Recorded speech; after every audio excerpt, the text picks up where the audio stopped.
சிந்துமதி அம்மா அவர்களுக்கு நன்றிகள் வாழ்க வளங்கள் வாழ்க்கை. இன்று ரொம்ப அற்புதமான நாள். நம்ம இப்போ வந்து கடைசி வாரத்தில் தான் நாங்கள் போய் மௌனம் இருக்கோம். முதல் நாள் மௌனம் அது இப்போ வந்து 7 நாள். போன வருஷம்லாம் பார்த்தீங்கன்னா 7 நாள் மௌனம் வச்சுருந்தோம். அப்போ நம்ம தவமயமாக தான் இருந்தது, அறக்கட்டளையாக. அப்போவும் நாங்கள் அம்மாவை தான் கூப்பிட்டு, அம்மா நல்லா வாழ்த்துங்கம்மா, நீங்கள் வாழ்த்துனா கொஞ்சம் அறக்கட்டளையே ஆகிட்டு அம்மாவை வச்சு அதே கரெக்டாக அறக்கட்டளையே ஆகிட்டேன். அடுத்த வருஷமே அவங்க வாழ்த்து போட்டாங்க. நம்ம இடம் வந்து நல்லா ஒரு அறக்கட்டளையாகி அதோட கூடவே 2 தவமயிலும் உருவாகிடுச்சு. இது எல்லாம் அம்மாவுடைய வாழ்த்து, எல்லாம் கண்டிப்பாக நம்ம பண்ணிடுவோம். ஸோ அதனால் அம்மாவுக்கு சொல்லியிருக்கேன், அம்மா இதே மாதிரி நீங்கள் இன்னும் நிறைய வாழ்த்து போட போட எங்களுக்கு நிறைய தவமயங்கள், நிறைய பேராசிரியர்கள் உருவாகும். இதுதான் அம்மாவுடைய வாழ்த்து. இப்போ பார்த்தீங்கன்னா இப்போ நம்ம 9 நாள் தொடர்ந்து மௌனம். இதில் வந்து அம்மா வந்து ஃபஸ்ட்டு நாளே நீங்கள் எப்படியாவது வந்துருங்க. அம்மாவுடைய டேட்டை வந்து கொடுக்கறதுக்கு கிளாஸ் இதில் வந்து எனக்கு ரொம்ப கஷ்டமாக இருந்தது. அவங்க வந்து அடுத்த வாரம்லாம் அது கார்டியன் போகிறதா சொல்கிறேன். இல்லைம்மா உங்களுக்காக நான் திருப்பி 2 நாள் எக்ஸ்டெண்ட் பண்ணிக்கிறேன். இப்போவே நாங்கள் 25ஆந்தேதிலேருந்து ஆரம்பிக்கலாம்னு நினச்சோம். சரி, கிறிஸ்மஸ் ஹாலிடேஸ் அம்மா வந்து சரி உங்களுக்காக 2 நாள் முன்னாடி வச்சு திங்கட்கிழமை நம்ம ஸ்டார்ட் பண்ணிடலாமா அப்படின்னு சொல்லிட்டு அம்மாவை எப்படியோ பயன்படுச்சு. ஏன்னா அம்மா வந்து பார்த்தீங்கன்னா ரொம்ப பிஸியாக இருப்பாங்க. போரூர் அறக்கட்டளை, சைதாப்பேட்டை மன்றம், டேட்டு கிடைக்கிறதே ரொம்ப கஷ்டம். ஸோ அப்படி இருக்கும்போது அம்மா நமக்கு இந்த டைம் நமக்காக ஒதுக்கி இந்த மௌனத்தை நமக்கு நடத்தி தரத்துக்காக அம்மா வந்திருக்காங்க. ஸோ அம்மா அவர்களை பற்றி ஒரு சிறிய அறிமுகத்தில் நம்ம உங்களோட பகிர்ந்து கொள்கிறேன். வாழ்க வளமுடன். நம் மதிப்பிற்கும் மரியாதைக்கும் முதுநிலை பேராசிரியர் அவருடைய கலா ஆசை தம்பி அம்மா மற்றும் ஐயா அவர்களை வருக வருகின்றனர். நமது வடவளக்கலையில் ஜாயின் பண்ணி 35 ஆண்டுகளுக்கு மேலாக உலக சமுதாய சேவா சங்கத்துடன் இணைந்து கொண்டு சிறப்பாக தொண்டாற்றி வருகிற தம்பதியர் இருவருமே, அது மட்டும் இல்லாமல் சென்னை திருவொற்றியூர் வனவளக்கலை மன்ற அறக்கட்டளை நிர்வாக அரங்காவலராக இருந்து சிறப்பாக தொண்டாற்றி வருகிறார்கள். சிங்கப்பூர், இலங்கை மற்றும் தமிழகம், மலேசியா எல்லா இடத்திலும் நம்ம வனவளக்கலை வேதாத்திரி பயிற்சிகளை அளித்து சிறப்பாக சொற்பொழிவாற்றி வரும் சேவை செய்து குரு சேவை ஆற்றி வருகிறார்கள். இப்படிப்பட்ட அம்மா அவர்கள் ஐயா அவர்கள் நம்ம அறக்கட்டளை சார்பாக வருக வருக என்று வரவேற்கின்றோம். இந்த மௌன நோன்பை சிறப்பான முறையில் நடத்தி தருமாறு அன்போடு அழைக்கின்றோம். வாழ்க வளமுடனமா, வாழ்க வளமுடன். வாழ்க வையகம்,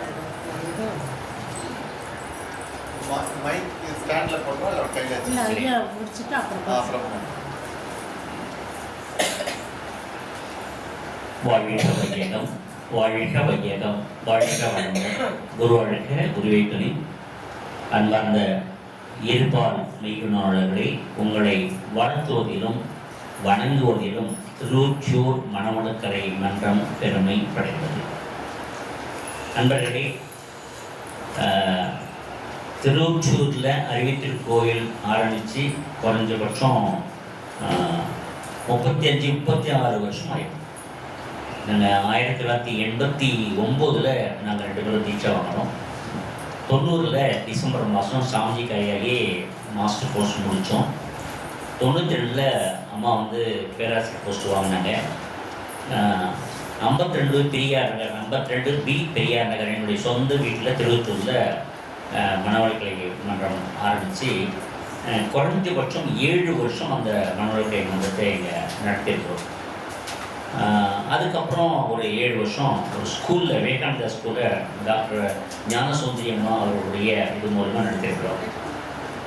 இதெல்லாம் ஏன் சொல்ல வரேன் அப்படின்னு கேட்டிங்கன்னா, உங்களுக்கு இதெல்லாம் 100% பக்காவாக புரியும். ஏன்னா மணவளக்கலை மன்றம் நடத்துறது அவ்வளோ ஈஸியஸ்ட் மெட்டல. சாமுண்டீஸ்வரம் இவங்க 2 பேரும், ஜெயந்தி சாமி 2 பேரும் இதை எடுத்துக்கினது அதோட ஈஸி மேட்டரில். ஆனால் அன்பர்களை அவங்க அளவுக்கு நம்ம அவங்கள சாட்டிஸ்ஃபை பண்ணி வழிநடத்திட்டு போகிறது அவ்வளோ ஈஸிஸ்டாக. ஏன்னா நாங்கள் ஏற்கனவே அனுபவிச்சிருக்கிறோம். அந்த அனுபவிப்பினுடைய வாயிலாகத்தான் இதை அவங்களுக்கு சொல்லுவது பார்த்தேன். ரொம்ப சிரமை கொண்டு இந்த இடம் அமைப்பதோடு அல்லாமல் இங்கே பக்கத்தில் வாடகை வீடு அவங்க எல்லாரையும் அனுசரித்து ஒரு இடத்த நிர்வகித்து அந்த இடத்துல வந்து சென்டர் ஆரம்பித்து அதில் ஒரு இன்டர்ன்ஷிப் ரைஸ் வச்சு அது மூலியமாக முகோசியம் கூட்டுறது வந்து அவ்வளோ ஈஸியஸ்ட் மேட்டரில். அதுக்கெல்லாம் இறையாற்றினுடைய ஒத்துழைப்பு இருக்கணும். அதே நேரத்தில் உங்களுடைய ஒத்துழைப்பும் இருக்க வேண்டும். இந்த சுற்றுப்புற சூழ்நிலை இருக்கிற ஒத்துழைப்பு இருக்கணும். அப்படி இருந்தால் தான் அந்த அந்த மணவளக்கலை மன்றம் சிறப்பாக செயல்படையும். அதுக்கப்புறம் உங்களுடைய ஒத்துழைப்பினால மறுபடியும் அதர் சென்டர்ஸ்லாம் ஏற்படுறதுக்கான ஒரு சூழ்நிலை உருவாகும். இதுக்கெல்லாம் ஒரு செலிப்ரேஷன் டே அப்படின்னு ஒரு மேட்டர்ஸு நமக்கு வேணும். சும்மா டெய்லி மாணவர்களை மன்றத்தின் மூலமாக சாயங்காலம் நடக்கக்கூடிய நிகழ்ச்சிகளை மட்டுமே இது உயர்த்தாது. நம்ம வந்து செலிப்ரேஷன் டே இது மாதிரி மௌன காலம், அதுக்கப்புறம் சாமியினுடைய பர்த்டே, சாமியினுடைய அம்மாவுடைய மனநிலை விழா, இது மாதிரி செலிப்ரேஷன் டேல என்னன்னு கேட்டிங்கன்னா சாதாரணமாக மனவளக்கலை நண்பர்கள் மட்டும் வரமாட்டாங்க, பொதுவாக இருக்கிறார்கள் அதுக்கு வருவாங்க. அப்படி வரும்போது மனவளக்கலையினுடைய நோக்கம் என்ன, மனவளக்கலைக்கும் இந்த சமுதாயத்தில் உள்ள மக்களுக்கு என்ன தொடர்பு இருக்கிறது, ஃபேமிலிக்கும் அந்த மனவளக்கலைக்கும் என்ன தொடர்பு இருக்கிறது, இந்த சமுதாயத்துக்கும் அந்த மனவளக்கலைக்கு என்ன தொடர்பு இருக்கிறது, நாம் மனவளக்கலையில் இருந்து கொண்டே இந்த சமுதாயத்துக்கு என்ன தொண்டு செய்ய வேண்டிய சூழ்நிலை இருக்கிறது, நாம் என்னவா இருக்கிறோம், நம்ம இண்டிவிஜுவலாக என்னவா இருக்கிறோம் அப்படின்றத புரிந்து கொள்வதற்கு மனவளக்கலை தான் உதவி புரிகிறது. மனவளக்கலையில் தான் முதல்ல தன்னை அறிதல் என்ற சூழ்நிலையை உருவாக்கி கொடுக்குறார்கள். ஒரு இண்டிவிஜுவலாக வீட்டில் சமைச்சு சாப்பிட்டு பிள்ளைங்களை கவனிச்சுட்டு ஹஸ்பண்டை கவனிச்சுட்டு சுற்றுச்சூழலில் பக்கத்தில் அக்கா பக்கத்தில் கவனிச்சுட்டு வாழ்ந்து பழக்கப்பட்ட நம்மளை ஒரு மனிதன் என்ற வாழ்க்கையில் மனிதன் இப்படி தான் இருக்கணும், பெண்கள்னால் இப்படி தான் இருக்கணும், ஆண்கள்னால் இப்படி தான் இருக்கணும், பிள்ளைகளை இப்படி தான் வழிநடத்தணும் அப்படின்றதுக்கு உதாரணமாக இந்த மனவளக்கலையை சாமியவர்கள் வாழ்க்கை கல்வியாக இன்ட்ரடியூஸ் பண்ணியிருக்கிறாங்க. அதுக்கு இந்த உடல் தான் பிரதானம் அப்படின்னு இன்ட்ரடியூஸ் பண்ணியிருக்காங்க. நாங்கள் திருவொற்றில் அதை நடத்தும் போது நிறைய பேர் உணர்ந்ததுனால எங்களுக்கு அங்கே ஹை இன்டென்சிட்டி. ஏன் அப்படின்னு கேட்டிங்கன்னா நார்த் மெட்ராஸ் சாதாரணமாக இருக்கிற இடம் இல்லை. ஏன் அப்படின்னு கேட்டிங்கன்னா அங்கே வள்ளலார் போன இடம். வள்ளலார் குறைஞ்சபட்சம் அவர் வாழ்ந்த காலத்தில் கன்சாமி கோயிலுக்கு வரும்போது கன்சாமி கோயிலுக்கு பாட்டு பாடி அதுக்கப்புறம் அங்கே இருக்கிற வடிவுடன் கோயில் பக்கத்தில் இருக்கிற ரோட்டில் நடந்து போனதாக நிறைய கூற்றுக்கள் இருக்கிறது. அது உண்மையாகவே நடந்திருக்கிறது. அதனால் வள்ளலார் போன இடம், அதே நேரத்தில் பட்டினத்தார் சமாதியான இடம்.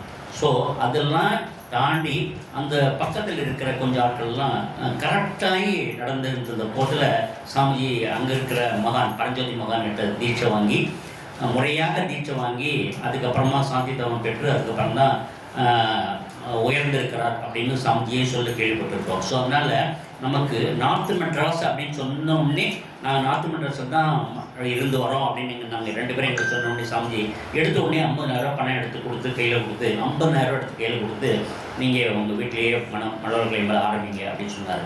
அவர் முதல் மேட்டர்ஸ் போட்டது அதை எப்படி நம்பினார், எங்களை எப்படி நம்பினார் அப்படின்னா எங்களுக்கு ஒன்றுமே தெரியல. ஆனால் 50,000 பணத்தை கொடுத்து ஆரம்பிக்க சொன்னார். பின்னாடியே எஸ்கேம் 50,000 கொடுத்து ஆரம்பிக்க சொன்னார். எங்கள் வீட்டிலேயே மேலே சும்மா ஒரு குடிசை ஹட்டு மாதிரி போட்டு இதே மாதிரி 4 ஃபேன் போட்டு நடத்தியிருந்தோம். அதுக்கப்புறம் அந்த பணம் கொடுத்தது மூலமாக நாங்கள் ஏற்கனவே ஒரு 10ஆம் ஆண்டு நிறைவு விழாவை பண்ணி ஒரு 2 லட்ச ரூபா கேஷ் பண்ணி வச்சுருந்தோம். அது மூலயமாக அங்கே இருக்கிற இப்போ இருக்கிற நம்பர் 71 கைலாஷ் ஹெக்டாரில் இடத்தை வாங்கி 640 ஸ்கொயர் ஃபீட் இடத்தை வாங்கி கிரவுண்ட் ஃப்ளோர் பண்ணி, ஃபஸ்ட் ஃப்ளோர் பண்ணி, செகண்ட் ஃப்ளோர் பண்ணி, 4வது ஃப்ளோரும் பண்ணியிருக்கோம். 1+3 பண்ணி வச்சுருக்கிறோம். ஒரு இடத்துல எம்எஸ்சி நடக்குது, ஒரு இடத்துல பிஎஸ்சி நடக்குது, ஒரு இடத்துல யோகா கிளாஸ் நடக்குது, கீழே ஒரு மெடிடேஷன் சென்டர் நடக்குது. அது மாதிரி பயிற்சிகள் நடந்து கொண்டே இருக்குது. இன்றளவும் பயிற்சி நடந்து கொண்டது. திருவூர் மனவளக்கலை மன்றத்தின் மூலமாக டெவலப் ஆன வேளச்சேரி மனவளக்கலை மன்றம் அறக்கட்டளையாக கல்வெட்டாக இருக்குது. திருவூர் மன்றத்தின் மூலமாக இது கல்மண்டபத்தில் இருக்கிற அவங்களும் சப்சென்டராக இருந்தது, அவங்களும் அறக்கட்டளையாக கல்வெட் பண்ணி கொடுத்துருக்கோம். பக்கத்தில் இருக்கிற பொன்னேரி மனவளக்கலை மன்றத்தையும் அறக்கட்டளையாக கல்வெட் பண்ணி கொடுத்துருக்கோம். மீஞ்சூர் மனவளக்கலை மன்றத்தையும் அறக்கட்டளையாக கல்வெட் பண்ணி கொடுத்துருக்குறோம். அதெல்லாம் எங்களுடைய சப்சென்டராக இருந்தது. அதுக்கப்புறம் மணலி சேக்காடு அவங்களையும் அறக்கட்டளையாக கல்வெட் பண்ணி கொடுத்துருக்கோம். மணலி புதுநகர் அது அறக்கட்டளையாக கல்வெட் பண்ணி கொடுத்துருக்கோம். இப்போ கடைசியாக சாத்துநகர், அதுக்கப்புறம் இப்போ காலடிப்பட்டை அதையும் கிட்டத்தட்ட 10 அறக்கட்டளையாக சப்சென்டர் கல்வெட் பண்ணிருக்கோம். எந்த குறைந்த 35 வருஷத்தில் இவ்வளோ பண்ணி கொடுத்துருப்போம். நாங்கள் எவ்வளோ தூரம் உழைப்பு இருந்தால் இவ்வளோ ஒரு மனவளக்கலை மன்றத்தை பண்ணி கொடுத்துருப்போம் அப்படின்றது நீங்கள் கவனிச்சுக்கணும். இவங்க இப்போ தான் சப்சென்டர் ஆரம்பித்து அதுக்குள்ளே கூடி சீக்கிரத்தில் இன்றைக்கி அறக்கட்டளையாக கன்வெர்ட் பண்ணியிருக்காங்க. அப்போது அவங்களுடைய உழைப்பு எவ்வளோ தூரம் இருக்கும், நீங்கள் எவ்வளோ தூரம் ஒத்துழைக்கணும் அப்படின்றதுக்கு தான் இந்த இன்டென்சிட்டி, இந்த வளாகம் முழுதும் அழுத்தம் எப்படி இருக்கும், ஜகவசி மகோசி எவ்வளோ தூரம் கூடும், நம்ம பயிற்சி எடுத்துக்கிட்டு சொன்னால் இந்த பயிற்சி மூலமாக நம்ம எவ்வளோ ஜகவசி மகோசி கூட்டிக்க முடியும், நம்முடைய வீட்டில் நம்ம எந்த அளவுக்கு ஹாப்பியாக வாழ்க்கையை ரன் பண்ணுறதுக்கான சூழ்நிலையை உருவாக்கி கொள்ள முடியும் அப்படின்றத இங்கே நீங்கள் உணரும் பட்சத்தில் தான் இந்த பாஸ்ட் ப்ராக்டிஸை நான் உங்களுக்கு சொல்லிட்டு இருக்கிறேன். அப்போது ஒரு தடவை இதே மாதிரி எங்கள் மன்னர்கள் கிளை மன்றத்துக்கு முதல் பழைய பேராசிரியர் உலகநாதன் உலகநாதன் ஐயா, சுப்பு அவங்களுடைய பிரதர் சுப்பு ஐயா, அதுக்கப்புறம் அவருடைய சன்னு இளமுருக ஐயா, அதுக்கப்புறம் என் சோமசுந்தரம் ஐயா, பெரிய பெரிய பேராசிரியர்கள், இப்போ கேஜி சாமி எல்லாம் எங்கள் வீட்டுக்கு கீழே வந்து ஹாலில் உட்காந்து இதில் ஊஞ்சலில் ஆடிக்கிட்டு அவங்களுக்கு சாப்பாடு சமைச்சு போட்டு 3வது மாடியில் மன்னர்களை மன்றம் நடந்துருந்தது. 90ல் ஆரம்பித்து கிட்டத்தட்ட 2002 நாங்கள் அறிவுத்திருக்கோயில் கட்டுறவர்களையும் எங்கள் வீட்டில் தான் மனவளக்கலை மன்றம் நடந்தது. ஸோ இப்போ எந்த அளவுக்கு மனவளக்கலை மன்றத்தின் மூலமாக நாங்கள் எந்த அளவுக்கு அனுபவம் வாயிலாக நாங்கள் எவ்வளவு பயன்பெற்றிருக்கோம், எங்களுடைய ஃபேமிலி இண்டிவிஜுவல் ஃபேமிலி ஹஸ்பண்டுடைய 2 பேருமே எங்கள் 2 பிள்ளைகளும் எந்த அளவுக்கு சாதாரணமாக ஸ்கூல் ஃபைனல் தான் நாங்கள் எஸ்எல்சி தான் இருந்தாலும் கூட உலக அளவில் இப்போ ஆசியத்தம்பி கலாசியத்தம்பினா தெரிஞ்சு எல்லாரும் தெரியல, யூடியூப் எல்லாருமே தெரியும். ஸோ அந்த அளவுக்கு சாமிஜி கூட நின்று எங்களை உயர்த்திருக்கிறார் அப்படின்றதுக்கு நாங்கள் தான் உங்களுக்கு சாட்சியாக இருக்கிறோம். அதனால் நீங்களும் உங்களை உயர்த்திக் கொள்வதற்கான சூழ்நிலையை உருவாக்கிக் கொள்வதற்கு நாங்கள் தான் உங்களுக்கு சாட்சியாக இருக்கிறோம். ஒவ்வொரு இண்டிவிஜுவலும் நினைச்சா எல்லாத்தையும் பண்ணிக்க முடியும், இன்க்ளூடிங் இவங்களோட சேர்த்து சொல்கிறேன். ஏன் அப்படின்னு கேட்டிங்கன்னா, சாதாரணமாக பப்ளிக் சர்வீஸ் பண்ணுறது அவளை ஈஸியஸ்ட் மேட்டர் இல்லை. நிறைய அன்பர்களுடைய மனதை அறிந்து அதுக்கு தக்கவாறு நம்முடைய மனசையும் உடலையும் இறங்கி போய் அந்த மனத்தை நடத்தினார். அந்த மாதிரி பண்ணிட்டு இருக்கும்போது ஒரு தடவை கேஜி சாமி சொல்லியிருந்தார், மௌன நிலையில் எவ்வளோ தூரம் பயிற்சி பண்ணாலும் நம்ம நினச்சதை பயன்பெற முடியும் அப்படின்னு சொன்னப்போ அப்போ தான் நாங்கள் திங்க் பண்ணோம். நாங்கள் அப்போ தான் level 1, level 2, level 3 introspect courses நடத்துவோம், காய்கறி கோர்ஸ் நடத்துவோம். இது மாதிரி மௌனம் இது மாதிரிலாம் கிடையாது. அதெல்லாம் ஆடியாக இருப்போம். சாமிஜான் நடத்துவாங்க, நவம்பர் மாதம் ஆடியாக இருப்போம். 15 நாள் சாமி கூட 15 நாள் மௌனம் வந்துருக்குறேன். ஸோ அது மாதிரி தான் பண்ணுமே கண்டி மனவளக்கலை மன்றம் நடக்குது அப்படி இல்லை. ஆனால் இப்போது லேட்டர் டேஸில் எல்லா மனவளக்கலை மன்றமும் நவம்பர் மாதமும் டிசம்பர் மாதமும் இந்த மௌனம் நோன்பு நடைபெற்று கொண்டது. என்ன காரணம் சொல்லுங்க பார்க்கலாம். நாம் வருஷம் பூனாக இந்த மனவளக்கலை மன்றத்துக்கு வரோம், புறமதிக்கும் தீட்சை வாங்கிக்கிறோம், உச்சிக்கும் தூக்கிக்கிறோம். ஸோ துரியாதீதமும் பயிற்சி பண்ணுறோம், 1/9 சென்டென்ஸ் தவம் பண்ணுறோம். தவம் பண்ணும்போது நல்லா தான் இருக்குது, தவம் பண்ணும்போது மனசும் உடம்பும் நல்லா தான் இருக்குது. இங்கிருந்து மறுபடியும் திருப்பி வீட்டுக்கு போயிட்டு உடனே மறுபடியும் நம்ம அக்ரஸிவ் ஸ்டேட்டஸில் மாறிடும். என்ன காரணம் அப்படின்னா, நமக்கு இருக்கக்கூடிய குடும்ப சூழ்நிலையின் காரணமாகவோ இல்லது பிள்ளைகள் தாய் தகப்பறம் அதுக்கப்புறம் வயசானவங்க இவங்க மறுபடியும் சுற்றுத்திறப்ப அநேபரோசி எல்லாம் காரணமாகவோ கொஞ்சம் நம்ம மறுபடியும் எரியநிலைக்கு ஆட்படுத்திடும். நம்ம நுண்மை நிலையிலிருந்து எரியநிலைக்கு ஆட்படுத்திடும். ஆனால் அங்கேருந்து இங்கே வந்துட்டோம்னு வச்சிங்கன்னா இமீடியட்டாக நுண்மை நிலைமைக்கு போயிடும். அந்த செகண்ட் மணாலை சூழல் கம்மியாகிடுது. ஆனால் இங்கேருந்து மறுபடியும் திருப்பி வீட்டுக்கு போனோம்னா அலை சூழல் கூடிடுது. ஸோ இதெல்லாம் சரிசமமாக வச்சுக்கொள்வதற்கு நமக்கு எது பயிற்சியாக இருக்கும் அப்படின்னு கேட்டிங்கன்னா, நம்ம மனம் எந்த நேரமும் அமைதி நிலையில் இருந்து பழக்கப்படுவது. அப்போது என்ன சூழ்நிலையை எந்த ஆட்கொண்டை மேட்டர்ஸை நம்ம சரிசமமாக வச்சுட்டு பழக்கம் இல்லை அப்படின்னும் போது நினச்சி பார்க்கறதுக்கு இந்த மனம் அமைதி நிலையில் இருந்தால் நினச்சி பார்ப்போம். அப்படின்றதுனால தான் இந்த மௌனம் எங்களுக்கு இருக்கிறாங்க. முதல்ல நான் பண்ணும்போது அங்கே கேட்டதை வச்சுட்டு என்ன பண்ணேன்னா, ஒரு பேப்பரில் எழுதி நான் இன்னைக்கு பேச மாட்டேன் அப்படின்னு, சும்மா கேஷுவலாக பேச மாட்டேன், நான் பேசாமல் இருக்கிறேன் அப்படின்னு பேப்பர் எழுதி வச்சுன்னு 52 பேர் திருக்குறள் மேலத்துக்கு நான் பேச மாட்டேன் பேப்பர் எழுதி போட்டுச்சுப்பேன். அப்படி ஒரு என்னுடைய ஜோபியில் எழுதி வச்சுருந்தேன். அன்றைக்கி பூரா பேசுறதில்லை. ஆனால் சோத்துக்கு என்ன பண்ணுறது, நார்மல் மேட்டருக்கெலாம் என்ன பண்ணுறது, அதெல்லாம் ஏதாவது ஒன்று இது பேசி தான் ஆகணும். அதனால் சும்மா சைக்கிள் காட்டேன். இதெல்லாம் அவர்கிட்ட கேஜி சாமிகிட்ட கேள்வி கேட்டேன், இந்த மாதிரிலாம் பண்ண வேண்டியிருக்குது அப்படின்னு கேட்டேன்.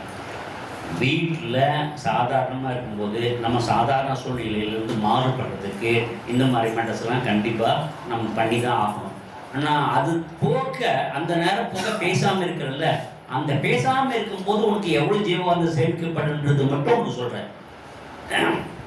கொஞ்சம் நீங்கள் யோசித்து பாருங்கள். காலையில் எழுந்தவுடனே உங்கள் ஹஸ்பண்டுக்கு நீங்கள் காஃபி வச்சு கொடுக்கணும். அதுக்கப்புறம் அவர் ஆஃபீஸ் போகிறதுக்குள்ளே அவருக்கு என்னென்ன செய்ய வேண்டிய மெட்டெல்லாம் செய்ய வேண்டியிருக்கும். அதே மாதிரி பிள்ளைகளையும் ஸ்கூல் கம்பெனி மெட்டெல்லாம் இருக்குது. ஸோ இவ்வளோ மெட்டர்ஸுக்கும் நீங்கள் பேசாமல் ஏதாவது செய்ய முடியுமா அப்படின்னு கேட்டிங்கன்னா, திருப்பி சாயங்காலம் வர்றதுக்குள்ளே நம்ம வீட்டு வேலைகளில் சுற்று வேலை, அதாவது சாமான் வாஷ் பண்ணுறது, அதுக்கப்புறம் வீடு பெருக்கிறது கொள்வது, அதுக்கப்புறம் துணி எடுத்து போய் வாஷிங் மிஷினில் போடுறது, அதை எடுத்து போய் வெளியில் உணர்த்துறது, அதுக்கப்புறம் சாயங்காலத்தில் மடிச்சு கொண்டு வந்து வைக்கிறது. எவ்வளோ சுற்று வேலை இருக்குது. வீட்டில் சுற்று வேலை இல்லாத லேடிஸே இருக்க முடியாது. அதே மாதிரி ஜென்ஸை கூட ஹெல்ப் பண்ணுறது அந்த மாதிரி ஒர்க்கே இல்லாமல் இருக்கிறது வாய்ப்பே கிடையாது. எல்லாமே சுற்று வேலை இருந்தால் தான் வீடு நீட்னஸாக இருக்கும். வீடு ஒழுக்கமாக இருந்தால் தான் நாம் அங்கே ஒழுக்கமாக இருக்கிறத மற்றவங்க பார்க்காங்க. இல்லைன்னா வீடு ஒழுக்கமாக இல்லைன்னு சொன்னால் நம்ம வந்து ஒழுக்கமாக இல்லைன்றது அவங்க சரியாக அறிஞ்சிட்டு அதுக்கு தகுந்த மாதிரி சுற்றுச்சூழலே அமையும். ஸோ அதெல்லாம் வந்து நம்ம அக்ரெசிவ் ஸ்டேட்டஸ்லாம் மாறாமல் இருக்கிறதுக்கு நாம் மௌனமாக இருந்து அந்த வேலைகளை செய்து பாருங்கள். பெருக்கிறது, கூட்டுறது, அதுக்கப்புறம் உட்காந்து சமைக்கிறதுக்கு காலையில் டிஃபன் பண்ணி கொடுக்குறது, அது மௌனமாக இருந்து நீங்கள் மௌனமாக இருந்துகிட்டே அதை சொல்லி பாருங்கள், செய்து பாருங்கள். நீங்கள் எதிர்பார்க்கத்தக்கவாறு உங்கள் ஹஸ்பண்டும் உங்கள் பிள்ளைகளும் உங்களுக்கு ஒத்துழைப்பு நல்குவாங்க. இதுதான் வந்து ஜகவசியம் முகவசியம். இதுதான் ஜகவசியம் முகவசியம். சாதாரணமாக இருக்கிற நிலையை விட பேசி அவங்கள கன்வின்ஸ் பண்ணுறத விட பேசாமல் இருந்து கொஞ்சம் கொஞ்சமாக நம்மளை வந்து சரி பண்ணிக்கிட்டு நம்ம இதை தான் பண்ணணும் இதுதான் பண்ணக்கூடாதுன்ற சூழ்நிலைக்கு உருவாக்கி கொண்டு அந்த பேசாமல் இருந்து அதை செய்து பாருங்கள். அப்போ கண்டிப்பாக உங்களுக்கு உங்கள் முகத்தில் ஒரு ஜகவசியம் கூடும். அப்போ கூடும்போது ஆட்டோமேட்டிக்காகவே நீங்கள் எதிர்பார்க்கறதுக்கவாறு உங்கள் ஹஸ்பண்டும் சொல்லிட்டோம், உங்கள் பிள்ளைகளும் உங்கள் தாய் தரப்புறம் வயசானவங்களும் நடந்து கொள்வார்கள் அப்படின்னு கேஜி சாமி சொன்னார். பேராசிரியர் சொன்னார். அனுபவம் தான் சொன்னார். ஸோ அதை பண்ணி பார்த்தோம். அப்புறம் எங்கள் அப்பாவும் வீட்டிலே இருக்கிறார். 87 வயசு, 87 இயர்ஸ் எங்கள் அப்பா கூட இருக்கிறார். ஸோ அந்த மாதிரி அப்போ இவங்க பாத்திரம் கூட இருக்கிறார். இவங்க மாத்திரம் எங்கள் கூட இருந்தாங்க. அப்போ வீடெல்லாம் நாங்கள் தெருவுட்டில் இருக்கும்போது வீடு கன்சல்ட் பண்ணியிருந்தோம். அதெல்லாம் கூட இருக்கிறாங்க. ஸோ எல்லாருடைய எண்ணாற்றுக்கு தக்கவாறு அவங்களுக்கு அந்த மாதிரி ஒத்தும் உதவியும் வாழ்வதற்கு எது காரணமாக இருக்கிறது அப்படின்னா சுற்றுச்சூழல் தான் காரணமாக இருக்கிறது. நம்முடைய வாழும் வாழ்க்கை தான் காரணமாக இருக்கிறது. அதை எப்படி சாதிக்கணும் அப்படின்றதுக்கு தான் இந்த மௌன நோன்பு. மௌன நோன்பில் நம்ம என்ன பண்ணுவோம் அப்படின்னு கேட்டிங்கன்னா நம்மளை அறிஞ்சதுக்கான சூழ்நிலையை உருவாக்கி கொள்வோம். அதை வந்து ஒன்றுன்னா நீங்கள் இப்போ நான் காலையில் சொன்ன மாதிரி காலையிலேருந்து பிள்ளைகளை வழிநடத்துவதோ இல்லது பேரண்ட்ஸை வழிநடத்துவதோ இல்லது ஹஸ்பண்டு ஆஃபீஸ்க்கு அனுப்புவதோ ஒன்றுத்துக்கு ஒரு டாக்ஸ் வரும். ஒரு கப் காஃபி பண்ண போனா இன்னும் சுடவே இல்லை அப்படின்னா போச்சு. அப்போயே பொருள் பார்வை ஏறிடும். அப்புறம் அதுக்கப்புறம் என்னங்க இவ்வளோ சில்லுன்னு அப்படின்னு கேட்டால் பரவாயில்ல, ஏன்னா கொஞ்சம் சூட பண்ணி கொடுக்குறதா அப்படின்னு சொன்னால் பரவாயில்ல. இல்லை எடுக்கும்போதே வேறு மாதிரி அப்படின்னு பேச ஆரம்பிச்சா பிள்ளைகளும் சேர்ந்துக்கும் கூட, பிள்ளைகளும் சேர்ந்துக்கும். இது ஒன்றுத்துக்கும் 1-to-1 டாக்ஸ் போடும்போது நமக்கு நம்முடைய மனநிலை எப்படி மாறுபடும் அப்படின்றத யதார்த்தமாக நீங்கள் புரிஞ்சுக்கணும். இதுக்கெல்லாம் எது பேசிக்காக இருக்குன்னு சொன்னால் இந்த உடலும் இந்த உயிரும் இந்த மனமும் தான். இந்த உடலும் உயிரும் மனமும் சரியாக வச்சுக்கிட்டோம் அப்படின்னு சொன்னால் அன்றாடம் நம்ம எப்படி பாத்திரத்தை கழுவி வாஷ் பண்ணி க்ளீனாக திருப்பி காஃபி வைக்கிறதுக்கோ திருப்பி சமைக்கிறதுக்கோ யூஸ் பண்ணுற மாதிரி மனசும் அதே மாதிரி தான். ஏன் அப்படின்னு கேட்டிங்கன்னா அதை சூழ்நிலைக்கிறதுக்கு வர டக்குன்னு அக்ரெசிவ் மாறிடும், இறைநிலை சேஞ்ச் ஆகிடும். இப்போ நிறைய நுண்மைக்கு வர்றது அது சட்லர் உண்மைக்கு வர்றதுக்கு பழக்கப்படுத்துகிற சூழ்நிலை மட்டும் இல்லை. ஏன்னா அதுக்கான சூழ்நிலை இல்லவே இல்லை, அதுக்கான களமே இல்லை. அங்கேருந்து வருவான் பையன் வேலைக்கான பேண்ட்டை கேட்டு பிஸியாக அப்படி அடிப்பான். அப்படி அடிச்சு முடிச்சிட்டேம்மா அப்படின்வான். ஒன்றுக்கு போது 2 பார்த்து அம்மான்னுவான். நாம் அவன் எதுக்காக கேட்குறான் எதுவும் கூப்பிட்றான்னு சொல்ல முடியாது. ஆனால் நம்ம அதுக்கெல்லாம் கரெக்டாக நம்ம போய் அவனை உள்ளே கூட்டு உட்கார வச்சு கூப்பிட்டு வந்து மறுபடியும் பேண்ட் சட்டை மாற்றிடும். சின்ன பசங்க தான் சொல்கிறேன், எல்லாம் மாற்றி ஒன்னொன்றுத்துக்கும் குடும்ப சூழ்நிலையில் மாற்றம் இருக்குது. அதை யாராவது செய்ய மாட்டாங்கன்னு எதிர்பார்ப்போம். நாம் அண்ணன் தான் உட்காந்து படுத்து கொஞ்சம் டைம் ரெஸ்ட் எதிர்பார்ப்போம். இதெல்லாம் எங்கே ஆராய்ச்சிக்கு உட்படுத்தணும் அப்படின்னு சொன்னால் இந்த மௌன காலத்தில் தான் ஆராய்ச்சிக்கு உட்படுத்த வேண்டிய சூழ்நிலை இருக்கிறது.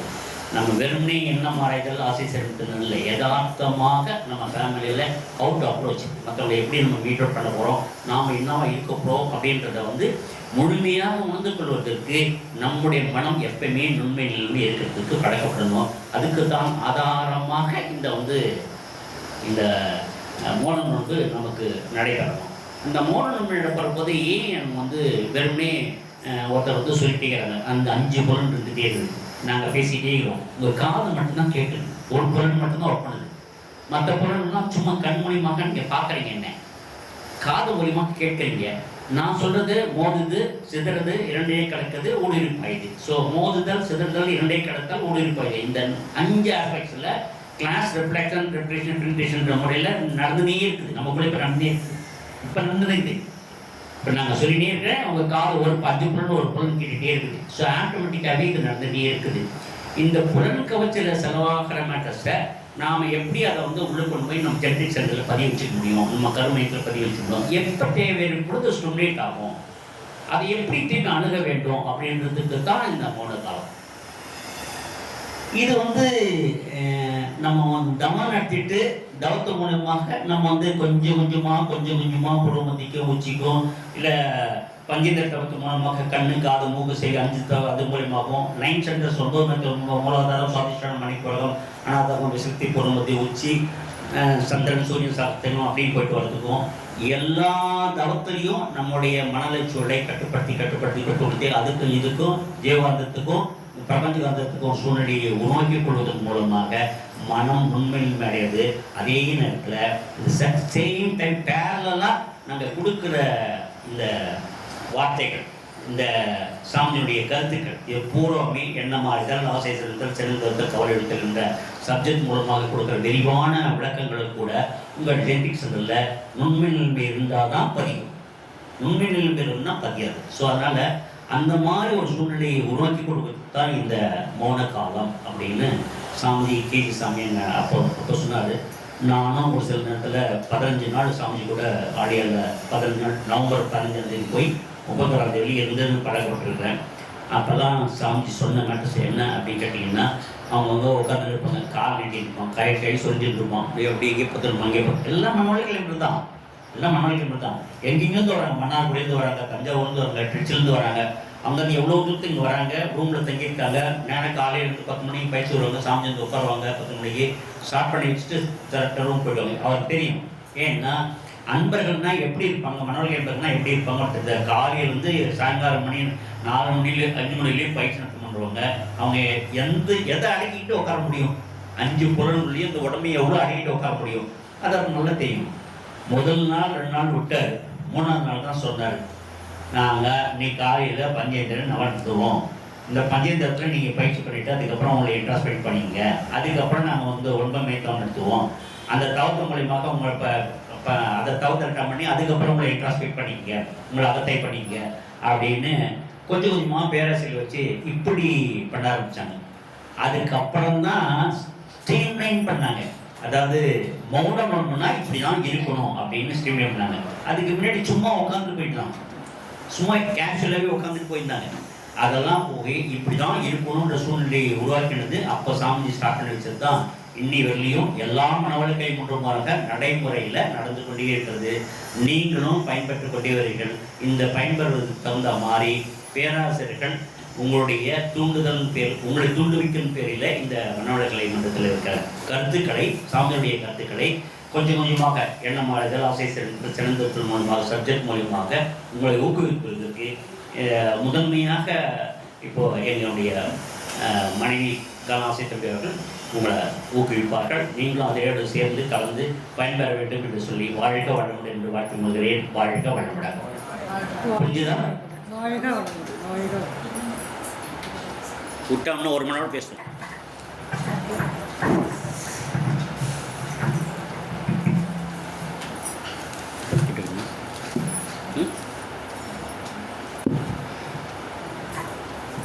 இது கிளிப் சரியாக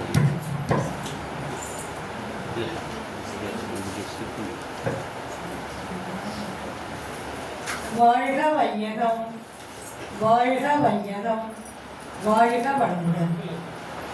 குரு புகழ் வாழ்க, குருவே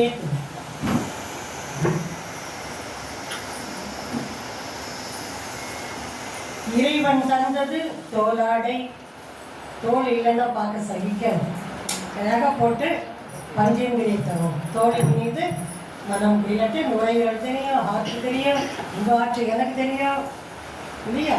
அதுதான் சுவாமிஜி சொன்னது. இறைவன் தந்தது தோலாடை, பாட்டி தந்தது பாலாடை. குழந்தை எடுத்துட்டு அம்மா வீட்டுக்கு வரும்போது பாலாடை கொடுப்பாங்க அப்பெல்லாம் இல்லையா? பாட்டி தந்தது பாலாடை, பெற்றோர் தந்தது நூலாடை. குழந்தை உடனே அடுத்த வீட்டு சட்டை தான் வாங்கி நம்ம போடுவோம். குரு கூறியது இறைவன் தந்தது அருளாடை என்றால் நாம் என்ன சொல்லணும் அப்படின்னா, குரு தந்தது அருளாடை. அதே இறைவன் தந்தது தோலாடை, பாட்டி தந்தது பாலாடை, பெற்றோர் தந்தது நூலாடை, குரு தந்தது அருளாடை. ஆக அருளையே நமக்கு அருள்நிதியாக கொடுத்து உயர்த்தி கொண்டிருக்கும் அருட்தந்தை வேதாத்திரி மகரிஷி அவர்களையும் நல்ல மகான்களையும் வணங்கி, இனிது இனிது ஏகாந்தம் இனிது, அதனினும் இனிது ஆதியை தொழுதல், அதனினும் இனிது நல்லோர் இணக்கம், அதனினும் இனிது கனவிலும் நனவிலும் அவர்களை காண்பதுதானே என்ற வார்த்தைக்கிணங்க இந்த ராஜ யோகத்தினை குடும்பங்களில் ஏற்று அன்பும் கருணையுமாக வாழ்ந்து கொண்டிருக்கும் SAG அறக்கட்டளையை சார்ந்த போன டிசம்பர் வரும்போது தவ மையத்தை சார்ந்த அப்படின்னு அப்புறம் ஐயா சொன்னாங்க, நம்ம அறக்கட்டளை ஆகும் போது இப்படி உங்களுக்கு ஏன் சரி ஜஸ்ட் லாங் ப்ரெஸ் பண்ணிங்கன்னா ஆஃப் ஆகிடும். ஓகே ஓகே ஜஸ்ட் ப்ரெஸ் பண்ணிங்கன்னா ஆஃப் ஆகிடும். ப்ரெஸ் பண்ணி SAG SAG அப்படின்னு சொல்லுவோம். அறக்கட்டளையை சார்ந்து நல்ல திறம்பட இல்லத்தையே அறிவித்திருக்கோயிலாக கொடுத்து ஐயா சொன்னார் இல்லையா, எங்க சரித்திரம் அந்த காலத்தில். ஆக இந்த இல்லத்தையே அறிவித்திருக்கோயிலாக மாற்றி நம் அனைவருக்கும் இந்த அறிவை உயர்த்தி விஸ்டம் என்று சொல்லக்கூடிய அறிவின் மூலமாக நம்மை உயர்த்தி கொண்டிருக்கும் மதிப்பிற்குரிய ஜெயந்தி குட்டி கலான்னு சொல்லுவாங்க.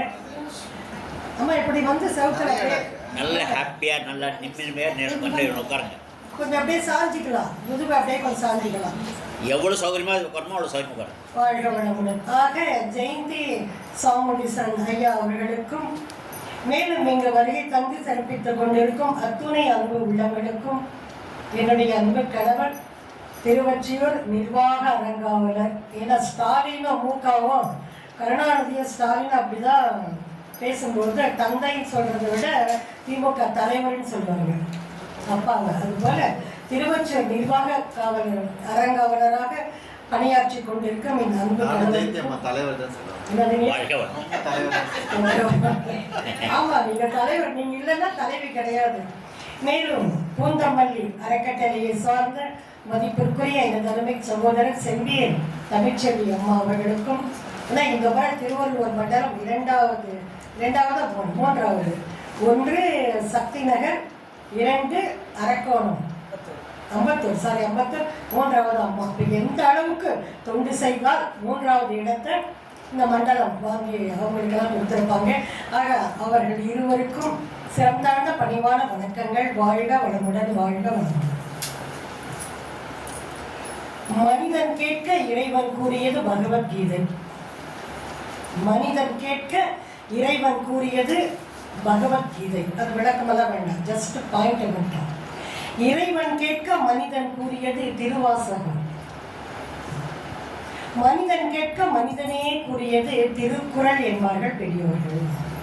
தவம் செய்வார் தம் கர்மம் செய்வார், மற்றெல்லாம் அவம் செய்வார் ஆசை வயப்பட்டு. ஆசை வேண்டும், சாமிஜி பேராசை கூடாது என்பார்கள். ஆக வள்ளுவர் குறள் தவம் செய்வார் தம் கர்மம் செய்வார், மற்றெல்லாம் அவம் செய்வார் ஆசை வயப்பட்டுங்கிறாங்க. இப்ப நம்ம தாத்தா பாட்டி அப்பா அம்மால தவம் பண்ணாங்களா? தெரியாது. ஆனா நல்லா வாழ்ந்தாங்க. மாமனார் 87 வருஷம், அவருக்கு மேல போக இஷ்டமே கிடையாது. அந்த அளவுக்கு ஃப்ரெண்டு மாதிரி இருந்தாருங்க அப்பாவும் மகனும்.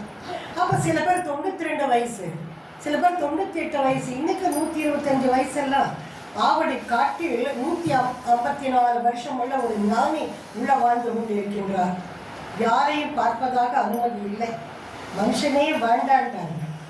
இயற்கையோடு கலந்து என்ன கிடைக்குதோ பழங்கள் சாப்பிட்ட 154 வருஷம் இன்னைக்கு ஆவடி காட்டில் இருக்காங்கன்னு சொன்னா எப்படி வாழ்கின்றார்கள்? தாத்தா பாட்டி எப்படி வாழ்ந்தாங்கன்னு சொன்னா, அதாவது பாடு இருந்தது. பாடுன்னா உழைப்பு. அந்த காலத்தில் உழைப்பு இருந்தது, மருத்துவமனைகள் குறைவு. அந்த காலத்தில் குற்றங்கள் குறைவு, அதனால வழக்காடு மன்றங்கள் குறைவு. கரெக்டா? அந்த காலத்தில் நல்ல இயற்கையோடு கலந்த கம்பு, கேழ்வரகு, சோளம் இதெல்லாம் சாப்பிட்டாங்க, கோதுமை. அந்த காலத்தில் நல்லா இருந்தாங்க, நோயற்ற வாழ்வா இருந்தாங்க. ஃபெர்டிலைசர் இல்லாத காலம். இப்போ நம்ம சாப்பிட்ற உணவெல்லாம் என்னங்க? எல்லாம் ஃபெர்டிலைசர். உழைப்பு. அம்மி வச்சு அரைச்சாங்க, ஆட்டோரில் ருப்பனாங்க, உலக்கையால் இடித்தாங்க, விளக்க மாதிரி இவ்வளோதான் இருக்கும், குனிஞ்சு பெருக்கினாங்க. அந்த காலத்தில் நோயற்ற வாழ்வு. இந்த காலத்தில் நம்ம ஹைட்டுக்கு விளக்கமாறு, நம்ம ஹைட்டுக்கு அப்படியே நின்றுட்டே ஸ்டைலாக இருக்கிறோம் இல்லையா. ஆக அம்மி கிடையாது, ஆட்டு உரல் கிடையாது, உலக்கையும் கிடையாது. ஆனால் இருந்தது இல்லையா. ஆக சாமி சொல்லுவாங்க, சொத்துக்களின் எண்ணிக்கை உயர உயர மன அமைதி கெடும். அனுபவ பொருள் பெருக பெருக பெருக உடல் நலம் பாதிக்கப்படும். குடும்பத்தவர் எண்ணிக்கை உயர உயர சுதந்திரம் கெடும். அப்ப இயற்கையோடு கலந்து அந்த காலத்தில் வாழ்ந்த பெரியோர்களுக்கு தவம் வேண்டாம். நமக்கெல்லாம் தவம் வேண்டும். தவம் செய்வார், தம் கர்மம் செய்வார், மற்றெல்லாம் அவம் செய்வார், ஆசை உட்பட்ட வள்ளுவர். பாரதி கூறினார், செய்க தவம் நெஞ்சே, தவம் செய்தால் எய்த விரும்பியது எய்தலாம். நான் என்ன நினைக்கிறேனோ அது எனக்கு கிடைக்கும். நினைப்பது நடக்கும், நடப்பதை தான் நாம் அனைவரும் யோகிகள் நினைத்து கொண்டு இருக்கின்றோம். செய்க தவம் நெஞ்சே, தவம் செய்தால் எய்த விரும்பியது எய்தலாம் என்றான் பாரதி. திருமூலர் மனித உணர்வுகளை, மனித எண்ணங்களை கொண்டு வந்து நடுமூக்கிலே வைத்திட்டார். இதுக்கு பேர் முத்து முகப்பு, முச்சந்தி வீடு, பஞ்சனை மேல் இருக்கை, வாரணாசின்னு வாங்க, காசின்னு வாங்க. இதுக்கு பேர் காசி. இங்கேயும் துரியாவிதத்தை பார்க்க முடியும், சொத்த வெளியை பார்க்க முடியும், மூலாதாரத்திலேயும் இறைவெளியை என்னால் பார்க்க முடியும். அப்ப முத்து முகப்பு, முச்சந்தி வீடு, பஞ்சனை மேல் இருக்கை, எல்லாத்துக்கும் மாஸ்டர் கிளாண்ட் எதுன்னா பிட்யூட்டரி கிளாண்ட்ஸ். அப்ப மனித உணர்வுகளை, மனித எண்ணங்களை கொண்டு வந்து நடுமூக்கிலே வைத்துட்டால் என்ன பயணம்? வாட்டமில்லை, ஃப்ரெஷ்ஷாக இருக்கும். மனைக்கு அழிவில்லை. இது மனை, இது வீடு. உள்ளம் பெருங்கோயில், ஊனுடம்பு ஆலயம்.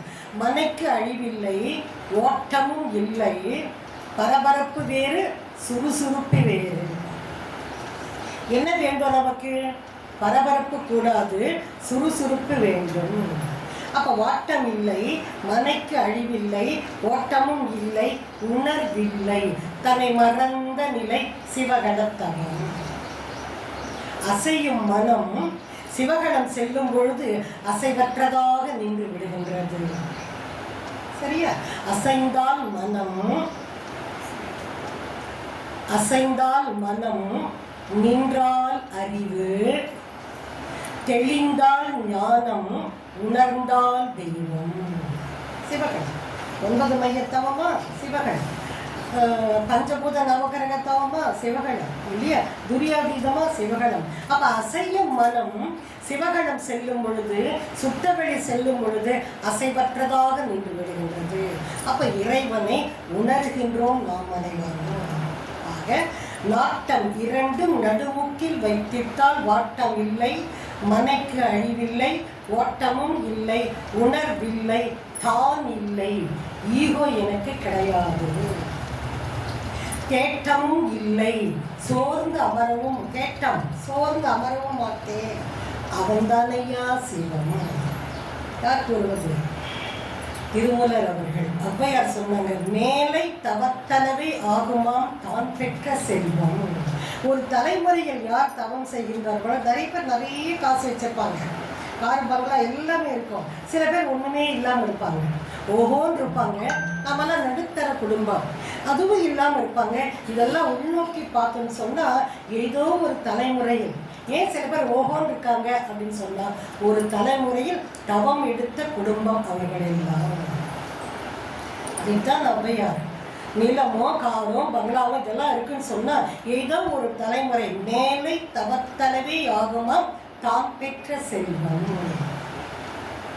செவிச்செல்வமாக இருந்தாலும் சரி, அருட்செல்வமாக இருந்தாலும் சரி, பொருட்செல்வமாக இருந்தாலும் சரி. அடுத்த தன்னை அறிவிலேனை அறிய வேண்டுமெனில் நீ தீட்சை பெற வேண்டும். அப்ப தீட்சை என்பதற்கு என்ன பொருள்? தீட்சை வாங்கியிருக்குமா இல்லையா?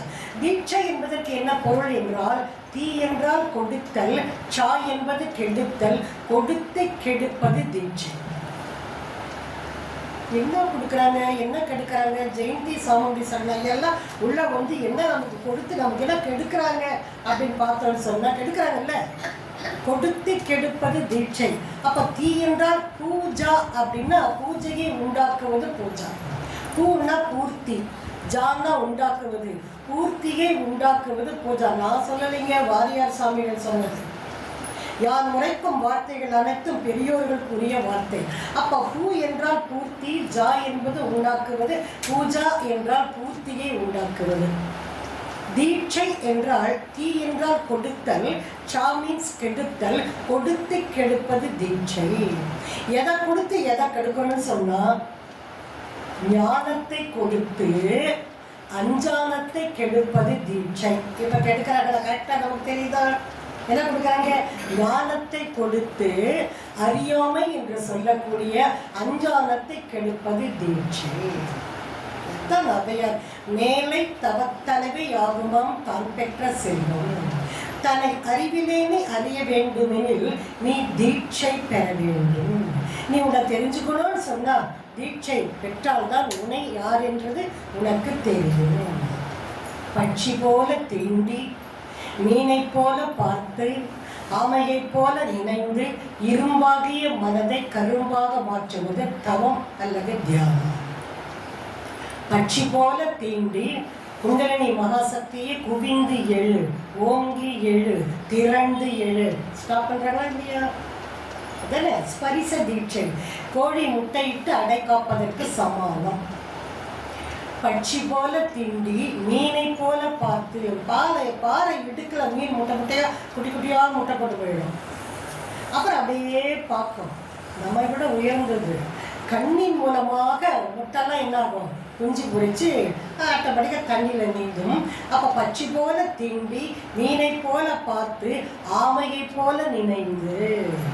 ஆமை வருவாங்க, பள்ளத்தை தோண்டுவாங்க, அப்படியே 30-40 முட்டை போட்ட பிறகு மணலை மூடிட்டு மேடம் வந்து கடலுக்கு போயிடுவாங்க.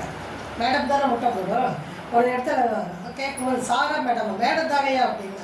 ஆக முட்டை போட்டு கடலில் போயிடுவாங்க. கடலில் போன பிறகு இதெல்லாம் நல்லா உருப்பெற்று குஞ்சு பொறித்து நேராக அம்மாக்கிட்ட போய் ஐக்கியமாயிடும்.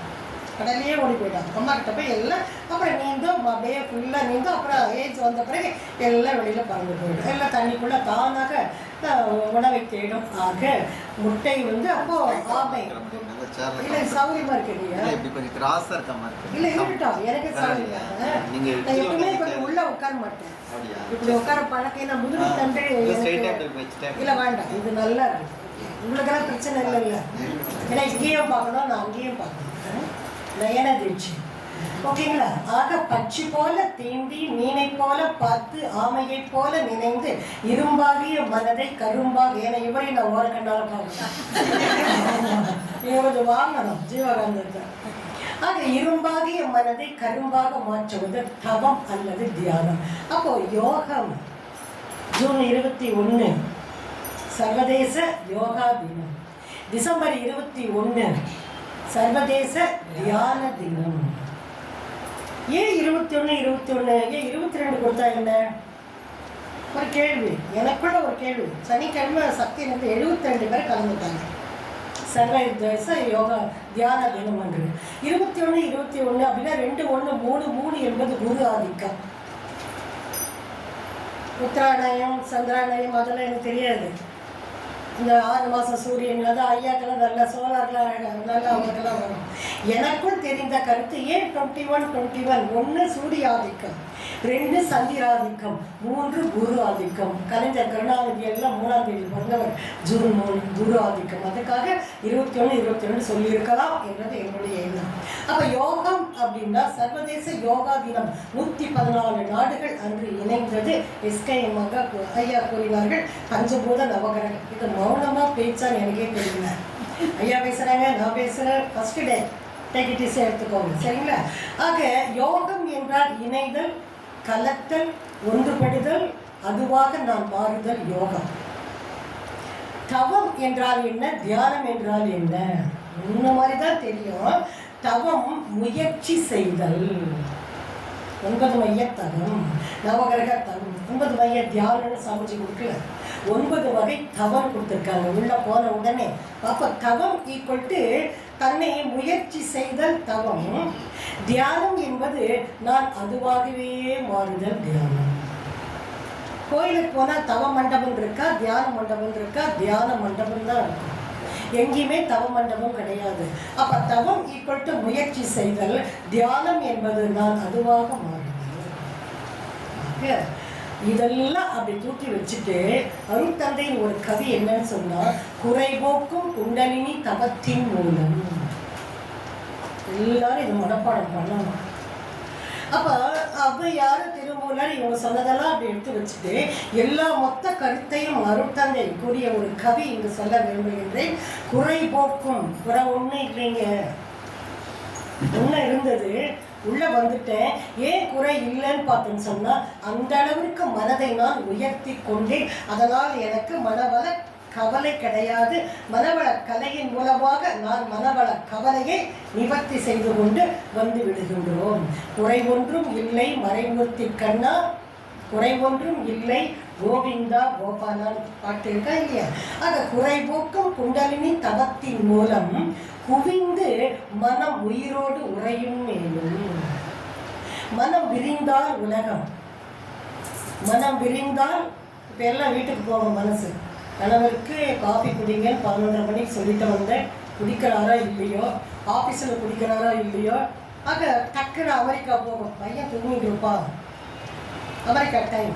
அப்போ மனம் பாஸ்போர்ட் வேண்டாம், விசா வேண்டாம், மனம் விரிந்தால் உலகம், மனம் விரிந்தால் மயக்க நிலை, மனம் குவிந்தால் உயிர், மனம் குவிந்தால் விழிப்பு நிலை, கான்சென்ட்ரேஷன்.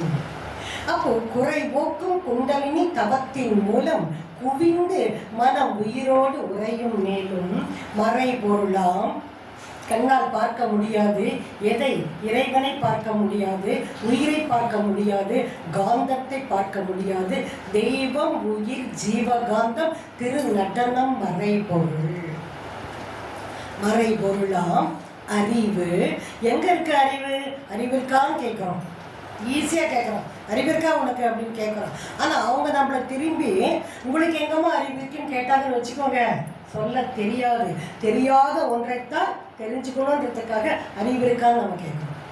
அப்போ எங்கே இருக்கின்றது அறிவுன்னா, ஒவ்வொரு உயிர்த்துகள் மையத்திலேயும் அறிவு, ஒவ்வொரு உயிர்த்துகள் மையத்திலேயும் சிவம் என்று சொல்லக்கூடிய சுத்த வெளி. ஆக அது பேரறிவாக மறைபொருளாம் பார்க்க முடியாது அறிவு அதன் முழுமை பெற்று என் சிற்றறிவு அவனோடு இணைய வேண்டும், பேர் அறிவோடு நான் இணைய வேண்டும். நான் சின்னச்சாமி, அவன் பெரியசாமி, நான் சிற்றறிவு, அவன் பேரறிவு, நான் சின்னம்மா, அவன் பெரியம்மா. இந்த சின்னம்மா இல்லை, நான் சின்னம்மான்னு சொன்னால் அது பெரியம்மா இல்லையா? ஆக அறிவு ஃப்ராக்ஷன் எங்கே போய் இணையணும்? Totality. Fraction demand, totality supplies.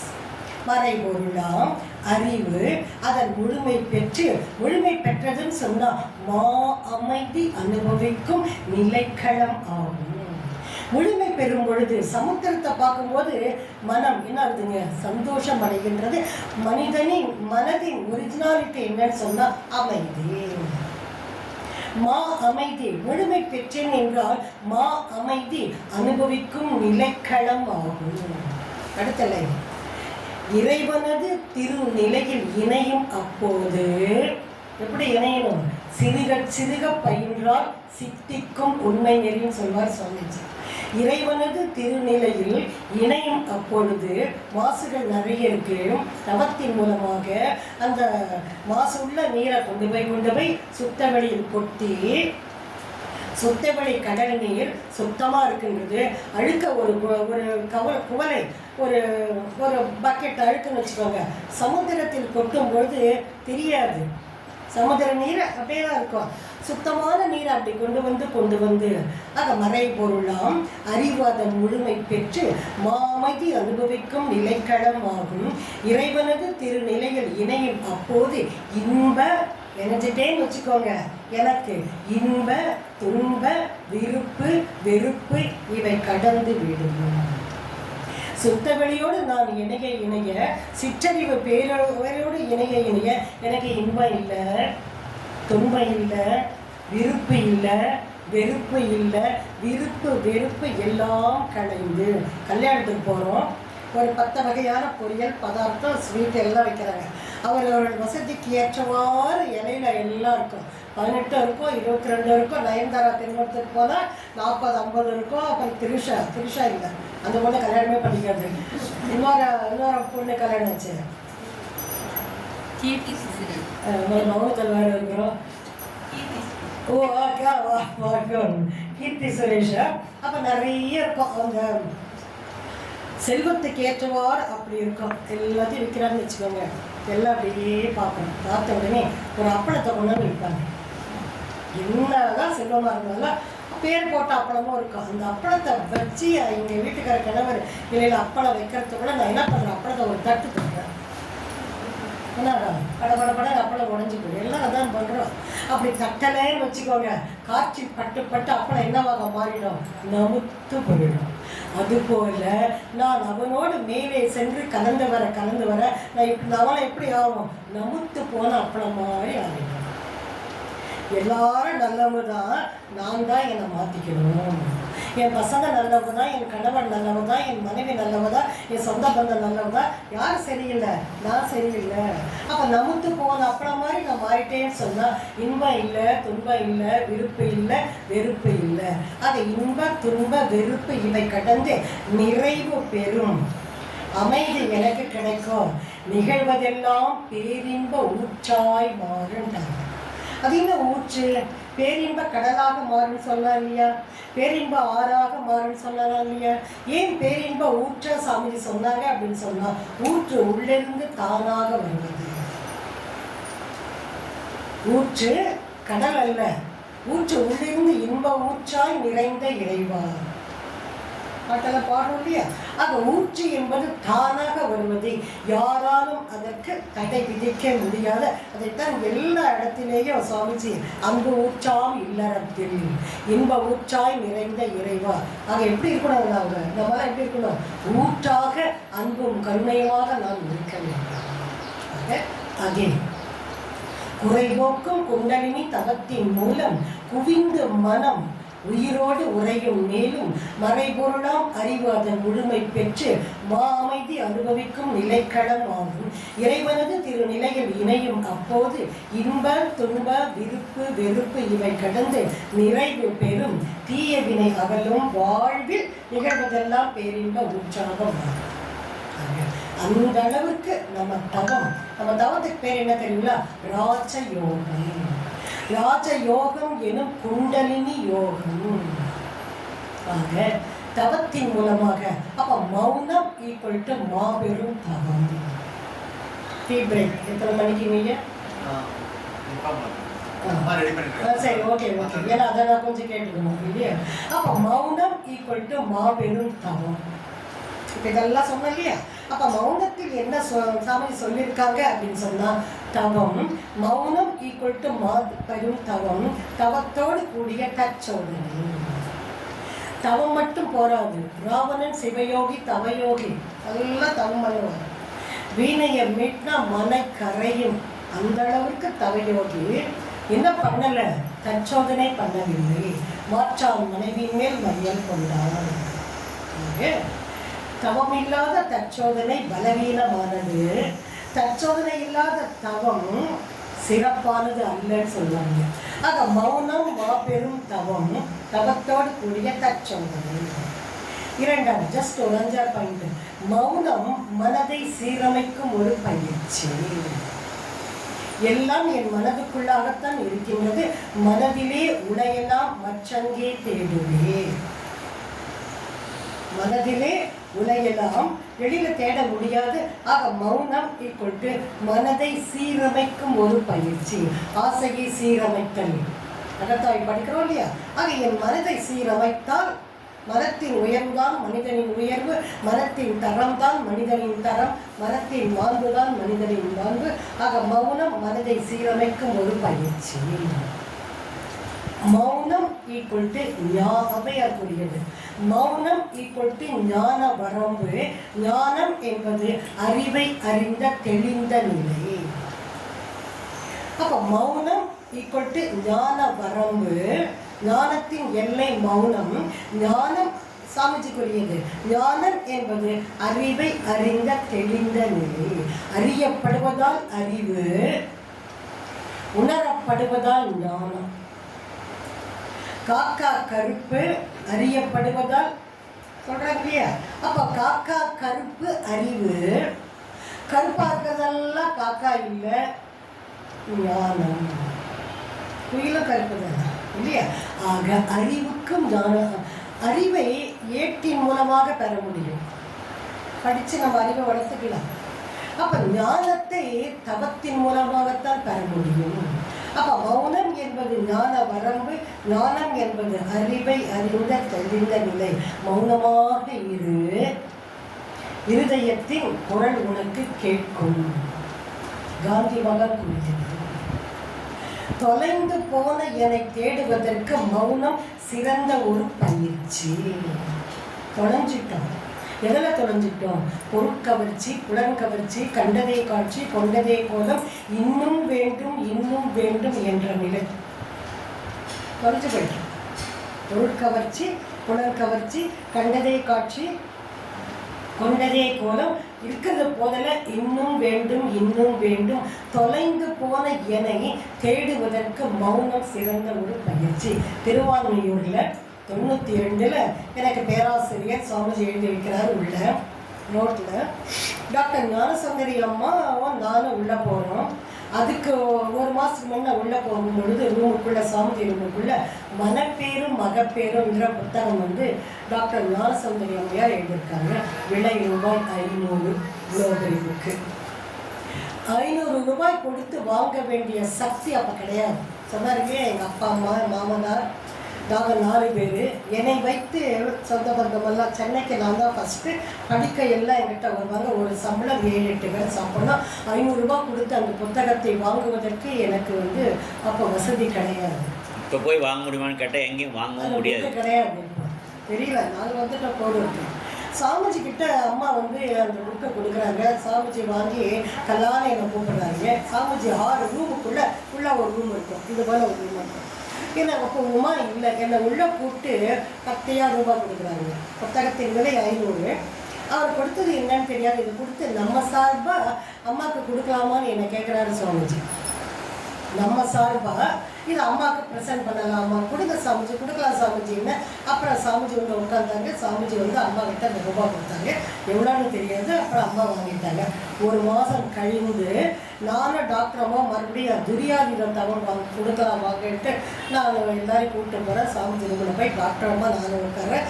அந்த புத்தகத்திற்கு மனப்பேரும் மகப்பேரும் என்ற புத்தகத்திற்கு ஜெயலலிதா அம்மா அவார்டு கொடுக்குறாங்க, சிறந்த புத்தகம் அப்படின்னு. அப்போ அம்மா சொல்கிறாங்க, சாமிஜி போன மாதம் நான் உங்களுக்கு கொடுத்த அந்த புத்தகம் அதுக்கு அம்மா அவார்டு கொடுத்துருக்காங்க. நம்மளாம் என்ன பண்ணுவோம், என்ன சொல்லுவோம், என்கிட்ட ஃபஸ்ட்டு கொடுத்த அதான் புத்தகத்துக்கு அவார்டு நாம் நினைப்போம் மனுஷன்.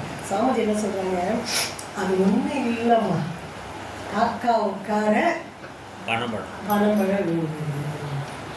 இதுதான் மகான்கள்.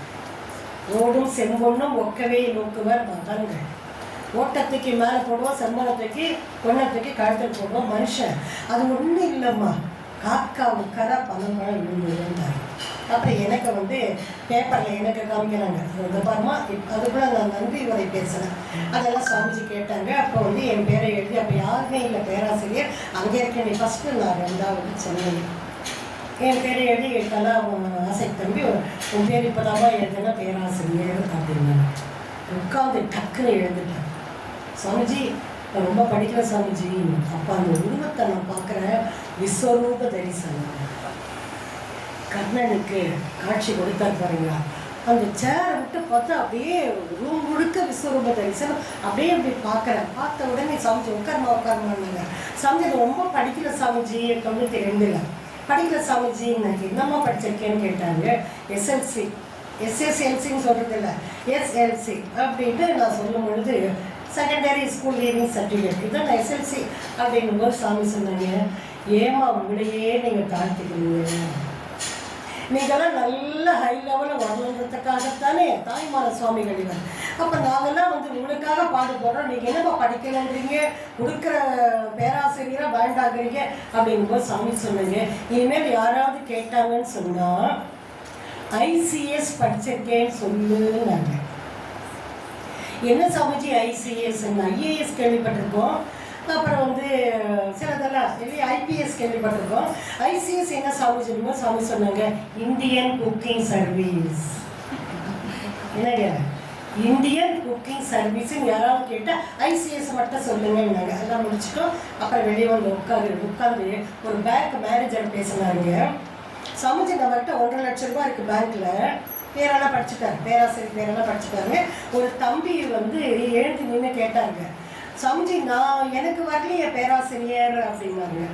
அப்போ சாமிஜி எங்களை பார்த்து சொன்னாங்க, அது ஒன்றும் இல்லை, அவர் எனக்கு கடிதம் போட்டார், எனக்கு பேராசிரியர் வேணும்னு கடிதம் போட்டார்.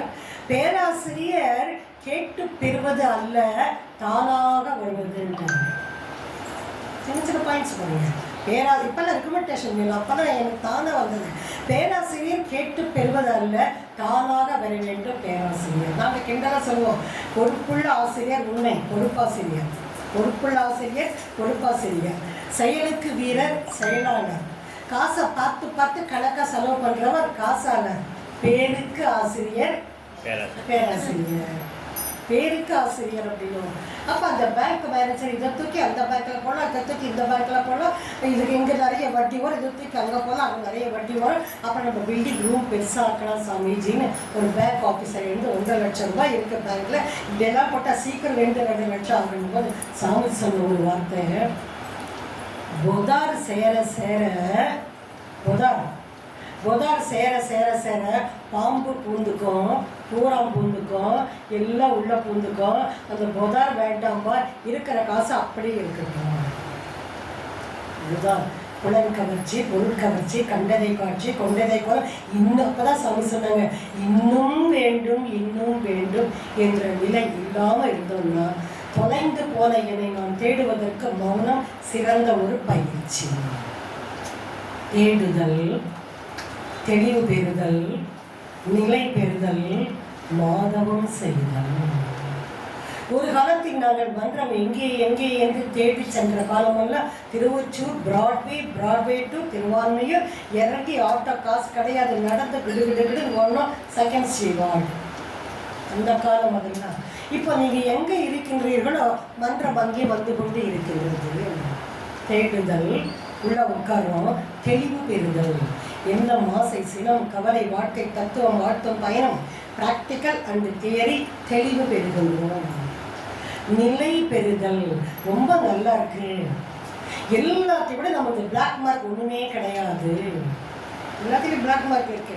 நம்ம அதில் ஒரு சின்ன பிளாக் மார்க்கும் கிடையாது. யார் தருவார் இந்த அரியாசனம்? கிடைக்காது. இந்த சார் உட்காந்து பேசுகிறோம் பாருங்க, யார் தருவார் இந்த அரியாசனம்? அப்போ நம்ம எப்படி இருக்கணுங்க? ஒழுக்கமாக இருக்க வேண்டும்.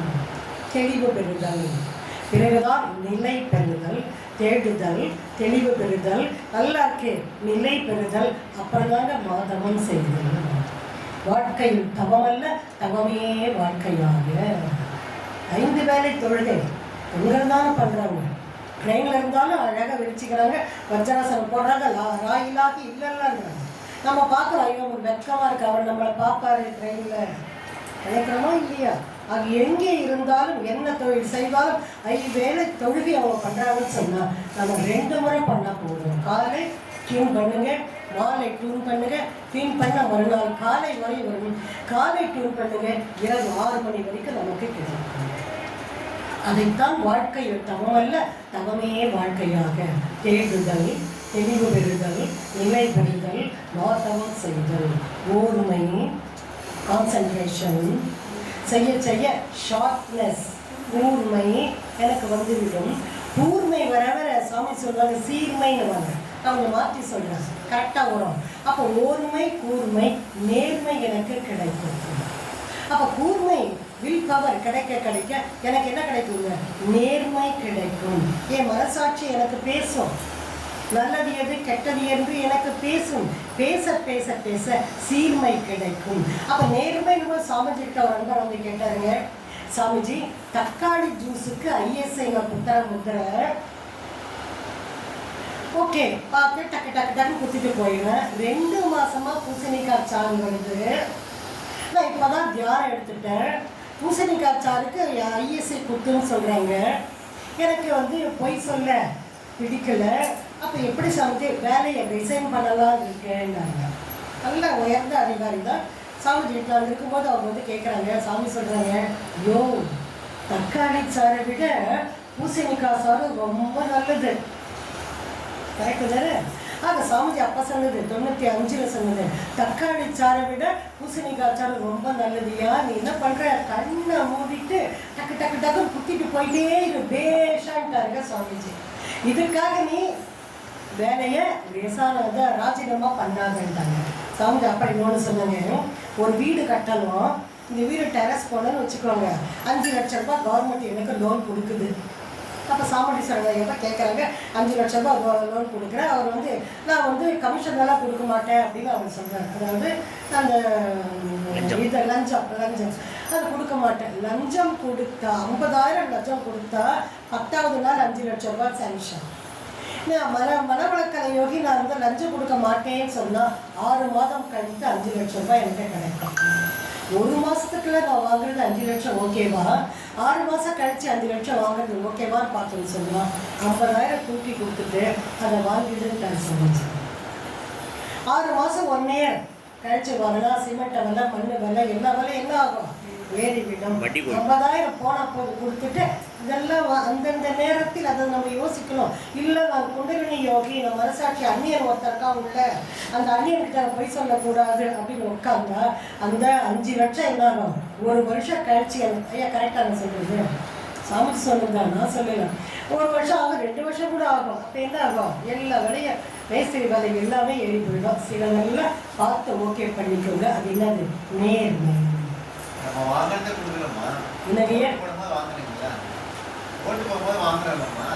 அது வேற வட்டி. அது என்ன கூட இப்பெல்லாம் ஏற்றிட்டே போகிறாங்க, 2000ன்றாங்க, 4000ன்றாங்க. இந்த முடிவு போட்டுகிட்டே சொல்லுவாங்க 2000 4000. அதுபோல் இது நேர்மை வரவர் தான் அருட்தந்தையின் சீர் செய்த பண்பாடு. அப்போ ஓர்மை கூர்மை நேர்மை சீர்மை சொன்ன 5 எழுத்து சொல்லுங்க. நம சிவாய இதெல்லாம் சொன்ன முதல்ல சொன்ன 5 எழுத்து மந்திரத்தை சொல்லுங்க. சொல்ல முடியலன்னு சொன்னா சிவசிவான்னு சொல்லுங்க. சொன்னா நமச்சிவாயான்னு சொல்லுங்க 5 எழுத்து மந்திரம். நேரம் இல்லைன்னா சிவசிவான்னு சொல்லிட்டு போயிட்டே இருங்க. ராமானுஜர் ஆற்றுல குளிச்சுட்டு 5 மணி விடியகாலம் குளிச்சுட்டு அப்படி எழுந்து நடந்து வரும்பொழுது ஓரமாக ஒரு குடிசை இருக்குது. அந்த குடிசைக்குள்ளே சலவை தொழிலாளி காரியமாரா, நவகுமாரா, வகலாபரா அப்படின்னு பேரை சொல்லி கூப்பிடுவாங்க. இவரை நினைக்கிறாரு, நம்ம தான் 5 மணிக்கு சாமியை கும்பிடுறோம், சலவை தொழிலாளி நமக்கு போனால் எழுந்து குளிச்சுட்டு வகலாபரா காரியமாரா அப்படின்ட்டு சடகோபா அப்படின்னு கும்பிட்றாரு. நம்மை விட இவர் உயர்ந்தவர்னு குடிசைக்குள்ளே போய் குடிசையை திறந்து ஐயான்றாங்க. அவர் ஒன்றும் குளிக்கல, ஒன்றும் இல்லை. வெளியே வந்து என்னையா நீங்கள் காரியமாரா வகுலாபரா சடகோபான்னு கும்பிட்றீங்க, என்னை விட நீங்கள் முந்தி வந்து கும்பிட்றீங்களேன்னு போது அவர் சொன்னாருங்க, இந்த 3 பேரும் என்னுடைய குருவின் பேர்கள். எனக்கு சாமி கும்பிட நேரம் கிடையாது.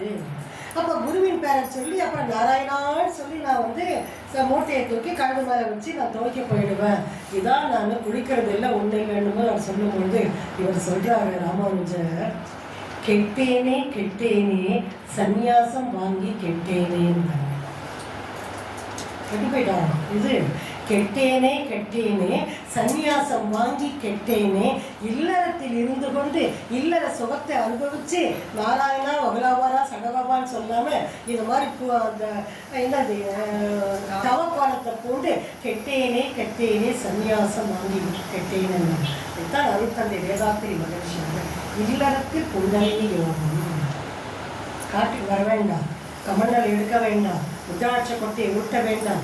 இல்லறத்தில் குண்டலினி யோகம் என்ற விளக்கை ஏற்றியவர் அருட்தந்தை வேதாத்திரி மகரிஷி அவர்கள்.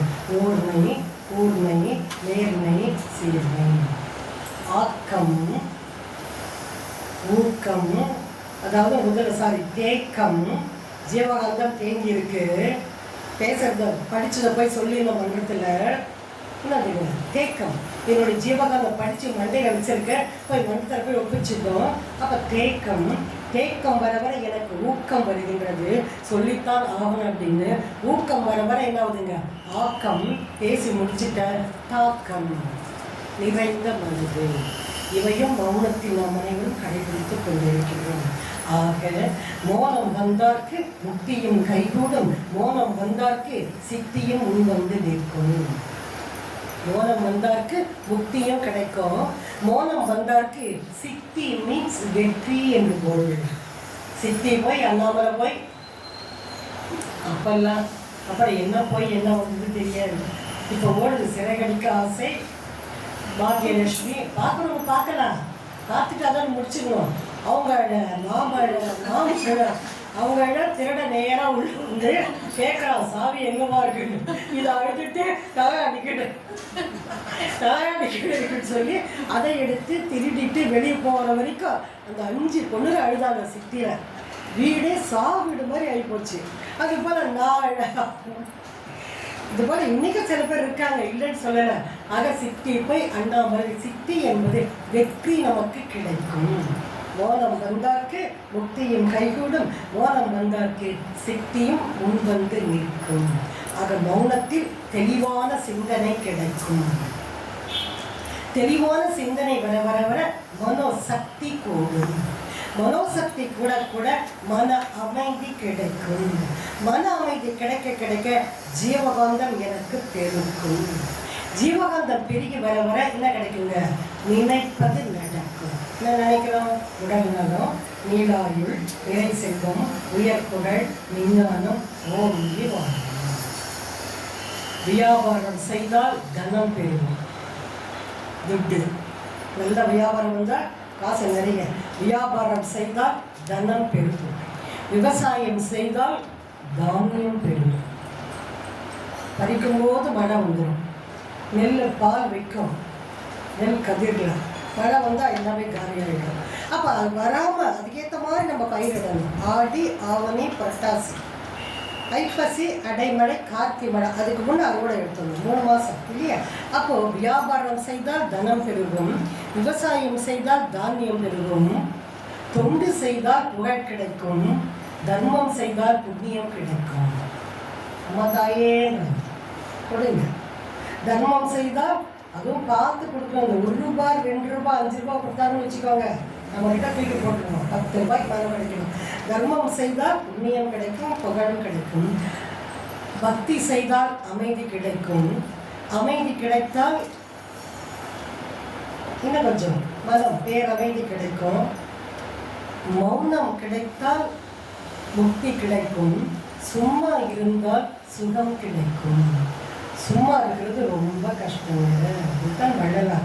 இன்று வருமோ நாளைக்கு வருமோ மற்றென்று வருமோ என் கோவை துன்று மல்ல வெம்மாயை அற்று வெளிக்குள் வெளிகடந்து சும்மா இருக்கும் சுகம் என்றார்கள் வள்ளல் சுவாமிகள் அவர்கள். அந்த சும்மா இருக்கிறத நம்ம இதுக்கு மேலே பண்ண போகிறோம். ஒரு தாத்தா கேட்டார் பையனை பார்த்து, என்னடா பண்ணுறேன்னு கேட்டாங்க. பையன் சொன்னால் அப்பாவுக்கு துணையாக இருக்கேன்னு. அப்பா என்னடா பண்ணுறாங்கன்னு கேட்டார். பையன் சொன்னால் அப்பா சும்மா இருக்காரு, அப்பா சும்மா இருக்காரு. தாத்தா கேட்டார், அப்போ நீ தண்டச்சோழன்னு சொல்லு அப்படின்னாரு. அது சும்மா இருக்கிறது ரொம்ப ரொம்ப ரொம்ப கஷ்டமாக. இறைவனின் மொழி மௌனம். டீ வகையா தவ ஆரம்பிச்சிடலாமா? Okay okay. இப்போ பிரேக் விட்டுலாங்களா? பிரேக் விட்டு பஞ்சேந்திரியத்தம். புலன்கள் அடங்கினால் மனம் அடங்கும். பஞ்சேந்திரியத்தம் தீவிரம். புலன்கள் அடங்கினால் மனம் அடங்கும். மனம் அடங்கினால் எண்ணம் அடங்கும். எண்ணம் அடங்கினால் பேச்சு அடங்கும். பேச்சு அடங்கினால் இறைவன் பேசுவது எனக்கு கேட்கும். இறைவனின் மொழி மௌனம். புலன்கள் அடங்கினால் 5 புலன்கள் மனம் அடங்கும். சின்ன ஈஸியான வார்த்தை. புலன்கள் அடங்கினால் மனம் அடங்கும். மனம் அடங்கினால் எண்ணம் அடங்கும். எண்ணம் அடங்கினால் பேச்சு அடங்கும். பேச்சு அடங்கினால் இறைவன் பேசுவது எனக்கு கேட்கும். இறைவனின் மொழி மௌனம். எல்லாரோட எல்லா மொழிகளும் பேசலாம். இறைவனோடு பேசணும்னு சொல்லலாம். மௌனம் சிறந்த மொழி. 2 பேர் அதாவது சிஷ்யர்கள். தமிழ் சிறந்ததா சமஸ்கிருதம் சிறந்ததா? இவர் சொல்றாங்க சமஸ்கிருதம் தான் சிறந்ததா. இறைவனுக்கு நம்ம ஜபம் பண்றதே கோயில். சமஸ்கிருதம் சிறந்ததை இவர் சொல்லுவாங்க. இவர் சொல்லுவாங்க தமிழ் தான் சிறந்தது. சமஸ்கிருதமா தமிழா? சமஸ்கிருதமா தமிழா? 2 பேர் சண்டை போடுறாங்க. ஒரு வீட்டை போனோம் வாங்குறாங்க. ஒரு வீட்டை போய் பேசுறாங்க. சுவாமி சமஸ்கிருதமா தமிழா? 2 பேரும் மாற்றி மாற்றி ஒரு 10 பேர் சொல்றாங்க. ஒரு அமைதியா இருக்காங்க. என்ன குருவே பதிலே சொல்லாம காமா இருக்கீங்களேன்னு கேட்கும்போது பதில் சொல்லி கொண்டுதான் இருக்கீங்களேன்னு. என்ன பதில்? அமைதி. சில வெற்றிகள் காணணும்னு சொன்னால் சில இடத்தில் நம்ம அமைதியாக தான் இருக்கும். சண்டை போடும்பொழுது குறுக்க பேசணும்னு வச்சுக்கோங்க. என்ன ஈர பேனாகி வேலை பெருமானே சாமி சொல்லுவாங்க. இது ஒரு வளையம், இது ஒரு வளையம், 2 மாட்டிக்கிச்சு. சீனம் 2 சண்டை போடுது. கணவன் மனைவி வச்சுக்கோங்க. நம்ம பார்த்து இங்கே தானே காட்டுறோம். ஒரு பார்த்து நம்மகிட்ட தானே காட்டுறோங்க. ஆக 2 போட்டு நல்லா என்ன பண்ணும்? ஏதாவது ஒன்று சாமி சொல்லுவாங்க கம்மியாக மாறணும். 2 வலையா சண்டை போட்டுருக்கு. யாராவது ஒருத்தர் என்னவாக மாறணும்? கம்பியாக மாறி வெளியே வந்து அப்போ என்ன சண்டை ஆட்டோமேட்டிக்காக விட்டு கொடுத்தாலே. யார் விட்டு கொடுப்பது சாமிஜின்னு சொன்னார். சாமி சொல்லுவாங்க புத்திசாலிகள் விட்டு போவாங்க. சிறந்த ஒரு மருந்து ஓகே. டீக்காக தான் வெயிட் பண்ணிட்டு இருக்கேன். அது மௌனம் சிறந்த ஒரு மொழி என்று கூறி எல்லா மட்டத்திலும் வேற வேற பிஸ்கட் தருவாங்க. ஆனால் இங்கே குட்டே பிஸ்கட் கொடுக்குறாங்க. வாழ்க வளமுடன், வாழ்க வளமுடன், வாழ்க வளமுடன்.